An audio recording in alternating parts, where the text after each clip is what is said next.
السلام علیکم ویورز، ایک نئے ولاگ کے ساتھ حمید خٹک آپ لوگوں کی خدمت میں حاضر ہو رہا ہوں۔ بہت ہی خوبصورت اور بہت ہی اہم ٹاپک ہے، بہت ہی غور سے سننے اور سننے کے بعد اس پر غور کریں تو زندگی بہت آسان لگے گی۔ اس وجہ سے پھر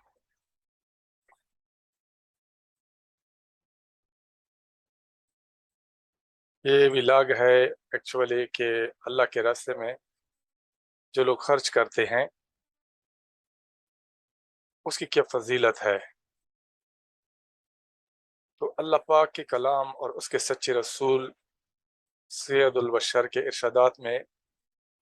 خرچ کرنے کی ترغیب اور اس کے فضائل اتنی کثرت سے وارد ہیں کہ حد نہیں۔ ان کو دیکھنے سے معلوم ہوتا ہے کہ پیسہ پاس رکھنے کی چیز ہے ہی نہیں، پیسہ پاس رکھنے کی چیز ہے ہی نہیں، یہ پیدا ہی اس لیے ہوا ہے کہ اس کو اللہ کے راستے میں خرچ کیا جائے۔ جتنی کثرت سے اس مسئلہ پر ارشادات ہیں ان کا 10واں 20واں حصہ بھی جمع کرنا مشکل ہے۔ جیسا کہ سورہ بقرہ میں اللہ تعالیٰ ارشاد فرماتے ہیں هدى للمتقين الذين يؤمنون بالغيب ويقيمون الصلاة ومما رزقناهم ينفقون والذين يؤمنون بما أنزل إليك وما أنزل من قبلك وبالآخرات هم يوقنون أولئك على هدى من ربهم وأولئك هم المفلحون۔ یہ کتاب یعنی قرآن شریف راستہ بتانے والی ہے خدا سے ڈرنے والوں کو جو یقین لاتے ہیں غیب کی چیزوں پر اور قائم رکھتے ہیں نماز کو، اور جو کچھ ہم نے ان کو دیا اس میں سے خرچ کرتے ہیں، اور وہ لوگ ایسے ہیں جو یقین رکھتے ہیں اس کتاب پر بھی جو آپ صلی اللہ علیہ وآلہ وسلم پر نازل کی گئی اور ان کتابوں پر بھی جو آپ سے پہلے نازل کی گئی، اور آخرت پر بھی وہ یقین رکھتے ہیں۔ یہی لوگ ہیں، یہی لوگ اس صحیح رستہ پر ہیں، اس کے رب کی طرف سے ملا ہے، اور یہی لوگ فلاح کو پہنچنے والے ہیں۔ یہ سورہ بقرہ کی آیت کا ترجمہ ہے، اور کہتے ہیں کہ قرآن شریف جو ہے یہ راستہ بتانے والی ہے، لیکن کن لوگوں کو؟ جو خدا سے ڈرنے والے ہوتے ہیں۔ یعنی قرآن شریف راستہ بتانے والی ہے، لیکن شرط ہے کن لوگوں کو؟ جو خدا سے ڈرنے والے ہیں۔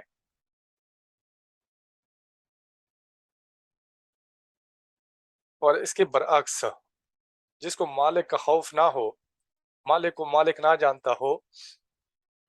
وہ اپنے پیدا کرنے والے سے جاہل ہو، اس کو قرآن کا بتایا ہوا راستہ کب نظر آ سکتا ہے؟ راستہ اسی کو نظر آتا ہے جس میں دیکھنے کی صلاحیت بھی ہو، جس میں دیکھنے کا ذریعہ آنکھ ہی نہ ہو، وہ کیا دیکھے گا؟ اس طرح جس کے دل میں مالک کا خوف ہی نہ ہو، وہ مالک کے حکم کی کیا پرواہ کرے گا؟ نماز کو قائم رکھنا یہ ہے کہ اس کو اس کے آداب اور شرائط کی رعایت رکھتے ہوئے پابندی اور اہتمام سے ادا کرے، جس کا تفصیلی بیان رسالہ فضائل نماز میں گزر چکا ہے۔ حضرت ابن عباس رضی اللہ کا یہ ارشاد نقل کیا گیا ہے کہ نماز کو قائم کرنے سے یہ مراد ہے کہ اس کے رکوع و سجود کو اچھی طرح ادا کرے، ہمتن متوجہ رہے اور خشوع و خضوع کے ساتھ پڑھے۔ یعنی نماز قائم کرنا صرف نماز پڑھنا نہیں ہے، نماز کا قائم کرنا حضرت ابن عباس رضی اللہ کے قول کے مطابق کیا ہے کہ رکوع و سجود کو اچھی طرح ادا کرے، ہمتن متوجہ رہے اور خشوع و خضوع کے ساتھ پڑھے۔ حضرت قتادہ رضی اللہ تعالیٰ عنہ کہتے ہیں کہ نماز کا قائم کرنا اس کے اوقات کی حفاظت رکھنا اور وضو کا اور رکوع و سجود کا اچھی طرح ادا کرنا ہے۔ فلاح کا پہنچنا بہت اونچی چیز ہے، فلاح کا پہنچنا بہت اونچی چیز ہے۔ فلاح کا لفظ جہاں کہیں آتا ہے وہ اپنے مفہوم میں دین اور دنیا کی بہبود اور کامیابی کو لیے ہوئے ہوتا ہے۔ امام راغب رحمۃ اللہ نے لکھا ہے کہ دنیاوی فلاح ان خوبیوں کا حاصل کر لینا ہے جن سے دنیاوی زندگی بہترین بن جائے، اور وہ بقا اور غنی اور عزت ہیں، اور وہ بقا اور غنی اور عزت ہیں۔ اور جو اخروی فلاح ہے، اخروی فلاح چار چیزیں ہیں۔ وہ بقا جس کو کبھی فنا نہ ہو، وہ تو نگری جس میں فکر کا شائبہ نہ ہو، وہ عزت جس میں کسی قسم کی ذلت نہ ہو، وہ علم جس میں جہل کا دخل نہ ہو۔ اور جب فلاح کو مطلق بولا گیا تو اس میں دین و دنیا کی فلاح آ گئی۔ لیس البر ان تولوا وجوہکم قبل المشرق والمغرب ولکن البر من آمن باللہ والیوم الآخر والملائکات والکتاب والنبیین وآت المال على حبه ذوي القربى واليتامى والمساكين وابن السبيل وللسائلين وفي الرقاب وأقام الصلاة وآت الزکاة۔ سارا کمال اسی میں نہیں ہے۔ یہ بھی سورہ بقرہ کی آیت نمبر 177 ہے۔ ترجمہ اس طرح ہے، سارا کمال اسی میں نہیں ہے کہ تم اپنا منہ مشرق کی طرف کر لو یا مغرب کی طرف، لیکن اصل کمال تو یہ ہے کہ کوئی شخص اللہ تعالیٰ پر ایمان لائے اور قیامت کے دن پر اور فرشتوں پر اور اللہ تعالیٰ کی کتابوں پر اور سب پیغمبروں پر اور اللہ تعالیٰ کی محبت میں مال دیتا ہو اپنے رشتہ داروں کو اور یتیموں کو اور غریبوں کو اور مسافروں کو اور لاچاری میں سوال کرنے والوں کو اور قیدیوں اور غلاموں کی گردن چھڑانے میں خرچ کرتا ہو اور نماز کو قائم رکھتا ہو اور زکوٰۃ کو ادا کرتا ہو کہ اصل کمالات یہ چیزیں ہیں۔ آیت شریفہ میں ان کی بعض اور صفات کا ذکر فرما کر ارشاد ہے کہ یہی لوگ سچے ہیں اور یہی لوگ متقی ہیں۔ حضرت قتادہ رضی اللہ کہتے ہیں کہ یہود مغرب کی طرف نماز پڑھتے تھے اور نصارہ مشرق کی طرف نماز پڑھتے تھے۔ اس پر یہ آیت شریفہ نازل ہوئی، اور بھی متعدد حضرات سے اس قسم کا مضمون نقل ہوا ہے۔ امام حساس رحمۃ اللہ نے لکھا ہے کہ آیت شریفہ میں یہود اور نصارہ پر رد ہے کہ جب انہوں نے قبلہ کے منسوخ ہونے یعنی بیت المقدس کے بجائے کعبہ کو قرار دینے پر اعتراض کیا تو حق تعالی شانہ نے یہ آیت نازل فرمائی کہ نیکی اللہ تعالیٰ کی اطاعت میں ہے، بغیر اس کی اطاعت کے مشرق و مغرب کی تو توجہ کوئی چیز نہیں ہے۔ اللہ کی محبت میں مال دیتا ہو کہ یہ مطلب ہے کہ ان چیزوں میں اللہ جل شانہ کی محبت اور خوشنودی کی وجہ سے خرچ کرے، نام و نمود اور اپنی شہرت عزت کی وجہ سے خرچ نہ کرے، اور اس ارادے سے خرچ کرنا نیکی برباد گناہ لازم کے مصداق ہے۔ اپنا مال بھی خرچ کیا اور اللہ جل شانہ کی یہاں بجائے ثواب کے گناہ ہوا۔ حضور اقدس صلی اللہ علیہ وآلہ وسلم کا ارشاد ہے کہ حق تعالی شانہ تمہاری صورتوں اور تمہارے مالوں کی طرف نہیں دیکھتے کہ کتنا خرچ کیا، بلکہ تمہارے اعمال اور تمہارے دلوں کی طرف دیکھتے ہیں کہ کس نیت اور کس ارادے سے خرچ کیا۔ ایک اور حدیث میں حضور صلی اللہ علیہ وآلہ وسلم کا ارشاد ہے کہ مجھے تم پر بہت زیادہ خوف شرک اصغر کا ہے۔ صحابہ رضی اللہ نے عرض کیا، یا رسول اللہ شرک اصغر کیا ہے؟ حضور صلی اللہ علیہ وآلہ وسلم نے فرمایا،